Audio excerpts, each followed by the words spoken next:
Assalamualaikum warahmatullahi wabarakatuh, teman-teman. Ketemu lagi dengan saya Marianto. Pada kesempatan kali ini akan saya sampaikan terkait dengan update yang ada di Nawala, di mana pada versi Nawala 2024 ini ada beberapa tambahan fitur yang saya tambahkan di dalam sistem informasi persuratan ini. Yang pertama akan kami sampaikan terkait dengan akun demo yang nanti akan kita gunakan pada demo atau review pada kali ini. Yang pertama nanti tentunya ada admin, kemudian yang kedua ada pimpinan ataupun direktur utama atau kepala sekolah atau yang lainnya. Ini adalah pimpinan utama di dalam instansi ini. Kemudian yang kedua ada direktur bidang atau mungkin kalau di sekolah ada wakasekur. Kemudian nanti yang keempat nanti adalah akun manajer atau mungkin di dalam sekolah atau kampus bisa staff atau mungkin yang lainnya. Jadi perbedaan dari Nawala sebelumnya adalah kalau Nawala sebelumnya itu hanya sampai pada direktur bidang. Jadi untuk yang versi 2024 ini kita tambahkan sampai pada staff atau manajer. Kemudian proses kita simulasi ini, yang pertama saya akan masuk sebagai admin terlebih dahulu di dalam sistem ini untuk pengelolaan ataupun setting awal dari aplikasi Nawala. Jadi saya akan masuk sebagai admin. Kemudian proses instalasinya tidak perlu saya sampaikan di sini. Saya yakin nanti teman-teman sudah bisa melakukan instalasi sendiri di dalam master yang sudah saya sampaikan.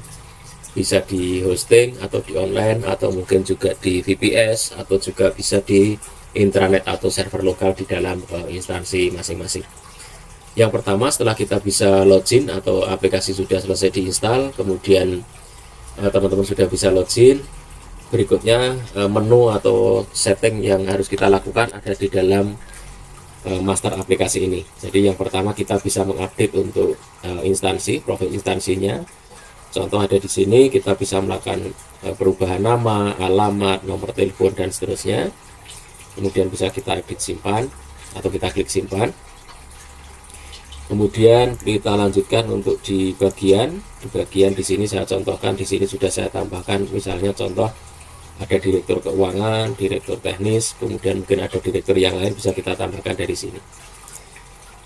Kemudian berikutnya setelah bagian kita akan menambahkan sub dari bagian, atau kalau level ini level ketiga. Jadi misalnya contoh level pertama pimpinan, level kedua tadi direktur, kemudian level yang ketiga ini manajer. Maka pada menu sub bagian ini kita bisa menambahkan untuk manajer-manajer. Misalnya di sini ada direktur keuangan, kemudian sub bagiannya adalah manajer akuntansi. Contohnya seperti itu. Untuk yang lain nanti silahkan ditambahkan menggunakan menu tambah sub bagian di sini.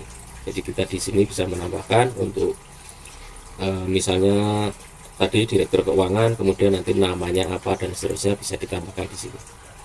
Ini nanti kaitannya dengan disposisi teman-teman. Jadi kalau dari pimpinan utama bisa menyampaikan kepada disposisi kepada direktur keuangan, pimpinan utama juga nanti bisa langsung memberikan disposisi kepada manajer akuntansi, contohnya seperti itu.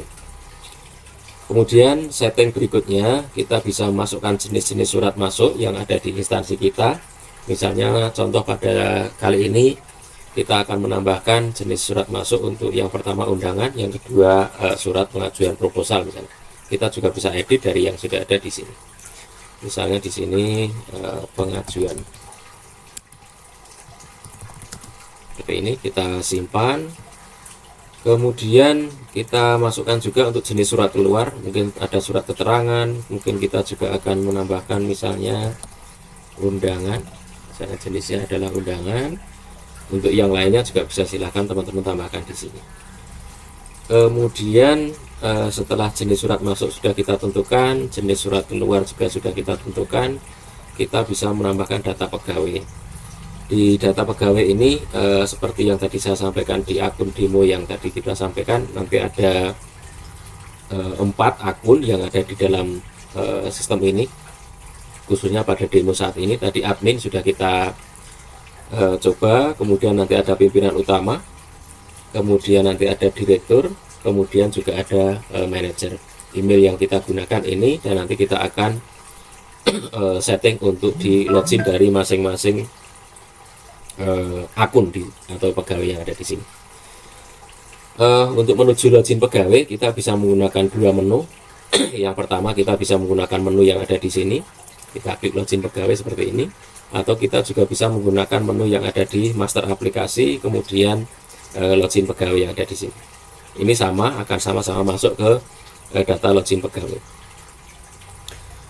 Sebelumnya kita juga perlu mengelola atau menentukan siapa yang menjadi pimpinan di dalam instansi ini dengan menggunakan menu pimpinan. Di sini kita sudah set untuk pimpinan utama adalah yang tadi, anggap saja namanya adalah pimpinan utama, kemudian username-nya adalah pimpinan dan statusnya masih aktif seperti itu.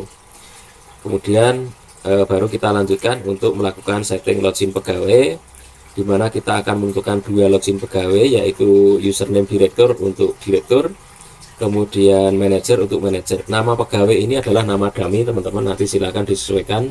Untuk di instansi teman-teman bisa memasukkan nama real dan juga email dari masing-masing pegawai atau masing-masing pejabat yang ada di institusi atau instansi ini. Nama ini untuk di demo saya sebutkan seperti ini hanya untuk mempermudah kita membedakan dari akun ataupun bagian dari pegawai yang ada di dalam sistem ini. Kemudian setelah login pegawai sudah selesai ditentukan, artinya seluruh setting awal dari aplikasi ini kita sudah selesai. Kita bisa melanjutkan ke demo atau simulasi ketika ada surat masuk ke dalam instansi ini atau ke dalam perusahaan ataupun sekolah kita. Jadi yang pertama, admin atau di sini operator bisa melakukan pengelolaan surat masuk dengan cara memasukkan data dari menu surat masuk, kemudian kita klik surat masuk. Kita bisa tambahkan di sini misalnya suratnya adalah pengajuan proposal, nama pengirimnya misalnya dinas. Ini saya isi untuk yang akun demonya saja. Misalnya tanggal suratnya tanggal 11, tanggal diterimanya adalah tanggal 13. Kodenya kita isikan sama aja. Kemudian yang lainnya juga silahkan ditentukan. Ini saya coba filenya adalah contohnya file surat masuk. Kemudian filenya sudah diisikan, statusnya adalah diteruskan atau nanti di disposisi seperti itu.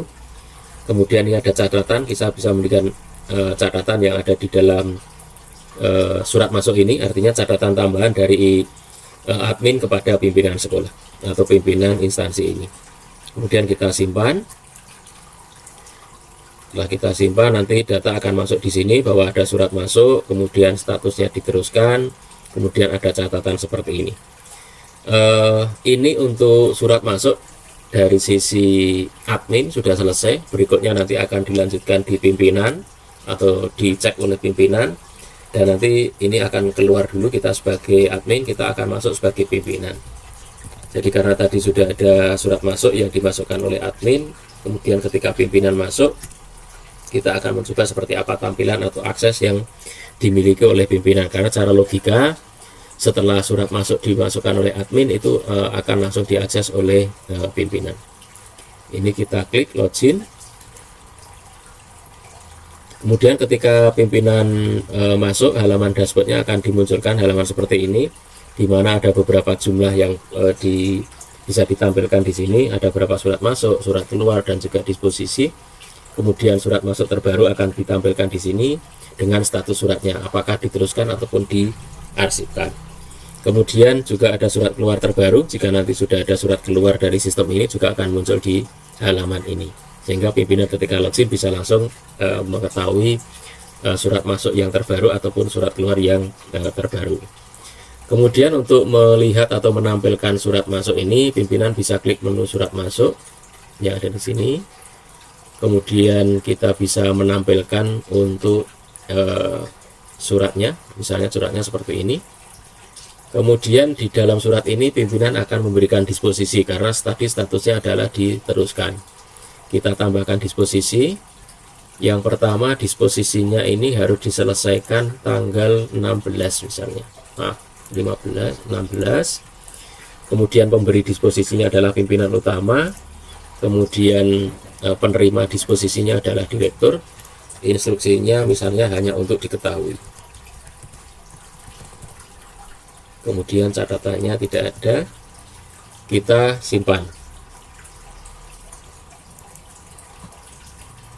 Kemudian kita cek apakah disposisinya sudah tersimpan. Oke, pemberi disposisi direktur utama, penerima adalah direktur. Kemudian untuk diketahui statusnya masih open. Jadi nanti status ini terkait dengan aksi yang dilakukan oleh penerima disposisi, apakah sudah membuka dan mengiyakan tugas ataupun disposisi atau instruksi yang ada di disposisi ini atau belum. Nanti kita akan tampilkan ketika kita login sebagai penerima disposisi. Kemudian ternyata surat ini harus didisposisikan kepada dua pihak. Yang pertama tadi dari direktur, kemudian yang kedua dari manajer. Jadi ini misalnya manajer harus diselesaikan tanggal 19, kemudian instruksinya misalnya laksanakan atau mungkin tindak lanjuti pengajuan yang ada di surat ini misalnya. Kemudian catatannya laporkan segera ke saya, misalnya seperti ini. Kemudian ini kita simpan. Maka dari satu surat ini pimpinan sudah melakukan disposisi ke dua pihak. Yang pertama pihak direktur, yang kedua pihak manajer, di mana untuk direktur tidak ada catatan, sedangkan untuk manajer ada catatan dan juga ada instruksinya. Jadi untuk surat masuk sampai di disposisi, pimpinan sudah selesai sampai pada tahap ini. Jadi saya ulangi, yang pertama dari sisi surat masuk sudah dimasukkan, kemudian diterima oleh pimpinan, pimpinan sudah membuat disposisi, maka berikutnya adalah kita akan login pada level direktur untuk melihat disposisi yang tadi sudah diberikan oleh pimpinan. Karena pada sistem ini juga dimungkinkan untuk diintegrasikan dengan notifikasi WhatsApp, maka tadi ketika pimpinan memberikan tambahan disposisi di sini, disposisi tersimpan, maka saat itu juga WhatsApp akan terkirim kepada penerima disposisi bahwa ada disposisi dari pimpinan utama untuk surat tersebut, dan juga nanti instruksinya apa itu bisa disampaikan di dalam pesan melalui WhatsApp tersebut. Tetapi untuk detailnya berikut suratnya itu harus diakses ke dalam sistem ini, seperti itu. Jadi ini kita akan keluar dulu, kemudian kita akan masuk sebagai direktur, karena tadi ada disposisi yang diberikan kepada direktur utama, direktur. Kemudian kita akan masuk sebagai penerima disposisi, maka di sini akan login sebagai direktur. Kemudian di halaman awal akan muncul ada disposisi surat masuk, tanggal disposisinya muncul, kemudian kita juga bisa melihat menampilkan datanya seperti ini. Ini untuk catatan disposisinya, berikut juga instruksinya. Kemudian suratnya langsung bisa ditampilkan di bagian bawah di sini. Kemudian statusnya masih open. Karena masih open, maka di sini ada dua tombol, jadi bisa laporkan atau kita melaporkan dari direktur seperti apa. Karena instruksinya hanya untuk diketahui, maka kita juga bisa menggunakan tombol close yang ada di sini. Artinya disposisinya sudah dicek, sudah dibaca, dan juga sudah diketahui. Sedangkan ketika disposisi ini membutuhkan laporan, maka kita bisa menggunakan menu laporan yang ada di sini. Kita berikan rincian dari laporan yang kita lakukan, kita bisa melampirkan filenya, dan kita melakukan simpan laporan. Untuk saat ini karena instruksinya untuk diketahui, maka kita bisa menggunakan tombol disposisi close yang ada di sini. Kita klik disposisi close, kemudian kita lanjutkan seperti ini, maka statusnya sudah close. Dan dari tahapan ini berarti penerima disposisi dari sisi direktur sudah mengetahui instruksi dari disposisi yang diberikan pimpinan utama. Berikut juga lampiran suratnya karena bisa dicek di sini. Kemudian ini ada di level direktur. Berikutnya kita akan mencoba kembali untuk level manager. Jadi untuk level manager tadi juga sudah diberikan disposisi dari pimpinan utama atau staff di sini. Maka juga akan muncul ketika login disposisi surat masuk. Kemudian ada catatannya dan instruksinya, kita bisa tampilkan di sini. Oke, Ini tindak lanjuti, tanggal selesainya ini laporkan ke segera untuk catatannya. Penerima disposisinya adalah manajer, pemberi disposisinya adalah pimpinan utama. Dan ini surat masuknya. Statusnya masih open. Nah, pada saat ini karena kita diminta untuk memberikan laporan, maka kita bisa gunakan tombol laporan yang ada di sini. Kemudian misalnya sudah dilaksanakan, kemudian laporan lengkap ada di lampiran, misalnya seperti ini. Kita lampirkan, misalnya contoh di sini laporan tugasnya, kemudian kita simpan. Ketika kita simpan, otomatis laporan sudah tersimpan dan juga disposisinya sudah close. Jadi tugas sudah dilaksanakan oleh manajer atau staf yang ada di instansi ini. Jadi tahapan tadi akan saya ulangi. Yang pertama dari admin sudah memasukkan surat masuk dengan status diteruskan. Kemudian pimpinan sudah menerima informasi ada surat masuk. Kemudian dibuat disposisinya kepada dua pihak. Pihak yang pertama adalah dari direktur. Pihak yang kedua adalah dari manajer. Untuk simulasi ini direktur disposisinya atau instruksinya hanya untuk diketahui.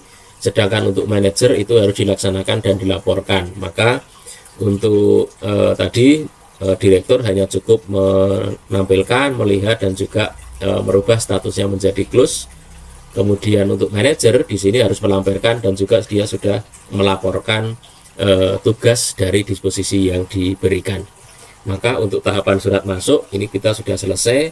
Sekarang kita akan kembali login sebagai pimpinan dan akan kita lihat seperti apa perubahan data yang ada di sistem ini. Yang pertama kita bisa cek dari disposisi bahwa ada dua disposisi yang tadi disampaikan. Penerima disposisi yang pertama adalah direktur, yang kedua adalah manajer. Statusnya dua-duanya sudah close. Kita bisa menampilkan seperti apa laporannya seperti ini. Kemudian statusnya juga sudah di close. Laporan disposisi juga bisa ditampilkan dari sini. Rekap pelaksanaan disposisi dari menu rekap dan laporan, di mana ini sudah ditampilkan, sudah dilaporkan, kemudian lampirannya juga bisa diakses seperti ini.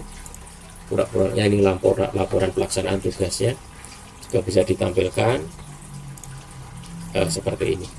Jadi bisa dicek laporannya seperti apa berdasarkan instruksi yang diberikan.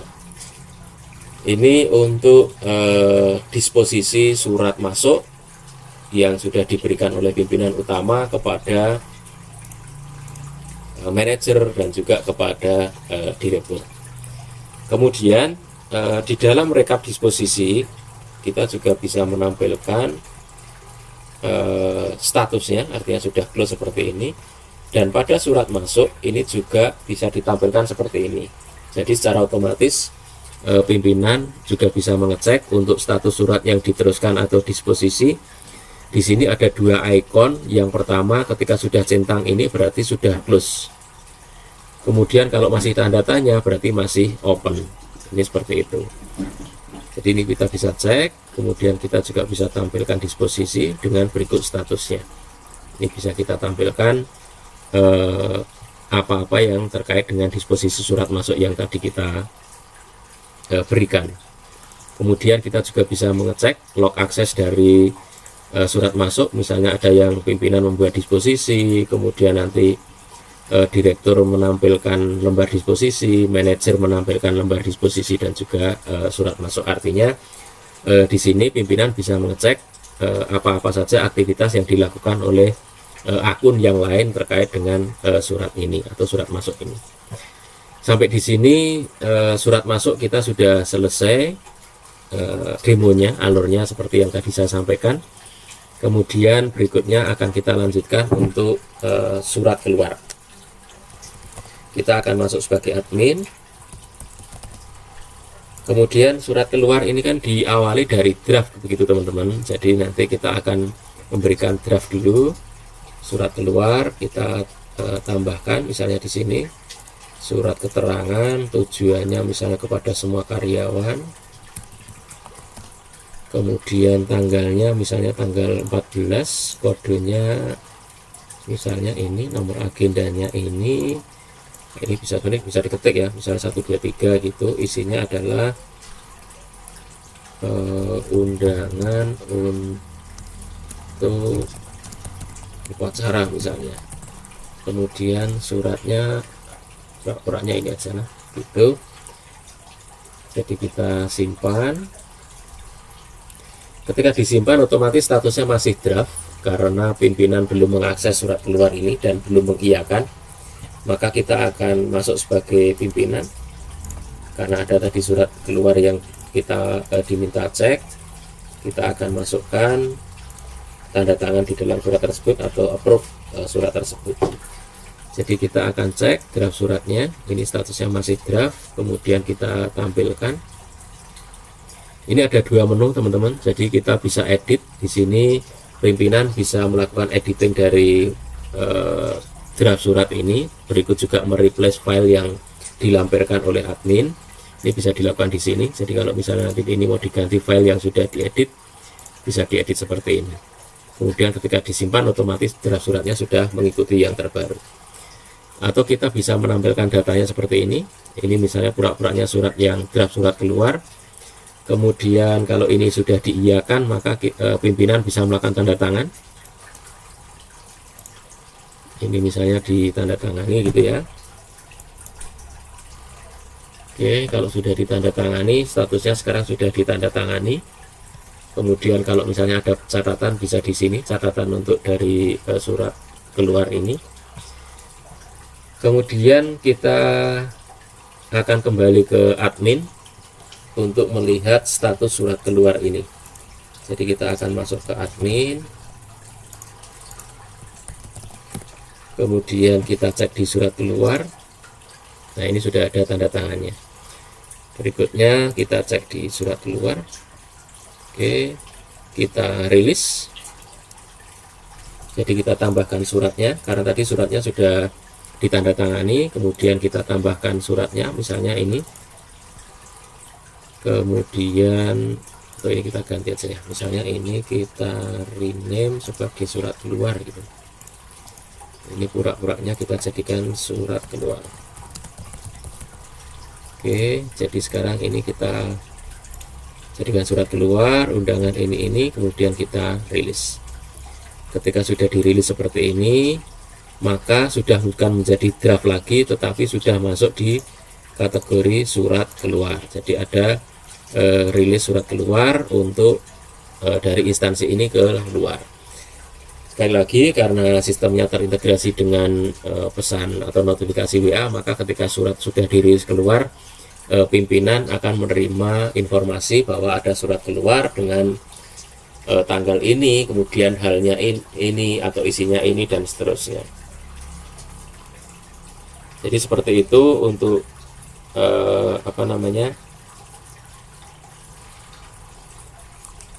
proses surat keluar. Jadi yang pertama tadi draft, kemudian draft dimasukkan ke pimpinan, pimpinan mengecek, bisa juga merubah atau melengkapi atau juga mereplace file yang dikirimkan. Kemudian berikutnya pimpinan juga bisa menandatangani jika memang sudah disepakati. Kemudian ketika sudah ditandatangani, maka otomatis sudah muncul QR code tanda tangan dari surat keluar tersebut. Kemudian oleh admin QR code-nya bisa ditempelkan atau bisa ditambahkan di surat keluarnya. Kemudian nanti dari admin bisa merilis surat itu menjadi surat keluar yang sudah lengkap, di mana itu sudah bukan draft lagi, seperti itu. Kemudian kita bisa tampilkan surat yang sudah ditandatangani dengan statusnya sudah rilis. Kemudian di sini kita juga bisa akses apa-apa saja yang siapa saja yang melakukan akses ataupun tindakan apa saja yang ada di dalam surat keluar ini. Kemudian berikutnya untuk menu-menu yang lain, di sini dari rekap kita bisa menampilkan jumlah rekap masuk, jumlah surat masuk yang ada di dalam sistem ini per bulan. Kemudian nanti juga ada rekap disposisi per bulan, jumlahnya ada berapa. Kemudian ada rekap laporan yang tadi sudah kita sampaikan, laporan untuk pelaksanaan disposisinya. kita bisa tampilkan lampirannya jika memang ada lampiran laporan dari pelaksanaan tugas atau disposisi. Kemudian kita juga bisa menampilkan rekap surat keluar, ada berapa jumlah surat keluar yang ada. Kemudian rekap log akses, di mana kita bisa melihat aktivitas apa saja yang dilakukan oleh pengguna, misalnya loginnya berhasil atau gagal dan sebagainya. Kemudian untuk terkait dengan surat masuk, apa saja yang dilakukan, misalnya pimpinan melakukan apa, manajer melakukan apa, direktur melakukan apa, itu di situ ada log aksesnya, dan di sini ada waktu akses yang dicatat oleh sistem ini. Kemudian untuk surat keluar juga seperti itu, bahwa admin melakukan apa, pimpinan melakukan apa, dan seterusnya. Kemudian ada grafik surat masuk. Nah, akan menampilkan grafik jumlah surat masuk pada tahun ini, pada per bulan, nanti akan muncul di sini. Kemudian disposisi juga akan muncul grafiknya di sini. Kemudian surat keluar juga akan muncul grafiknya di sini. Jadi kita bisa menampilkan jumlah surat masuk, jumlah disposisi, dan juga jumlah surat keluar berdasarkan bulan dan tahun aktif seperti ini. Kemudian menu profil ini untuk merubah password khususnya untuk di akun dari masing-masing yang sedang aktif. Kemudian ada tentang, ini adalah tentang aplikasi ini. Silahkan jika nanti ada kritik dan saran bisa disampaikan ke email saya yang ada di sini. Kemudian yang terakhir menu keluar, tentunya ini adalah menu yang kita pakai untuk mengakhiri penggunaan sistem ini. Karena sistem ini terkait dengan surat ataupun dengan dokumen, pengelolaan dokumen di instansi kita, maka jangan lupa untuk selalu keluar ketika kita sudah menyelesaikan aktivitas kita di dalam menggunakan sistem ini. Terima kasih, itu adalah rincian dari update yang ada di Nawala versi 2024 ini. Terima kasih untuk waktu dan juga kesempatannya. Assalamualaikum warahmatullahi wabarakatuh.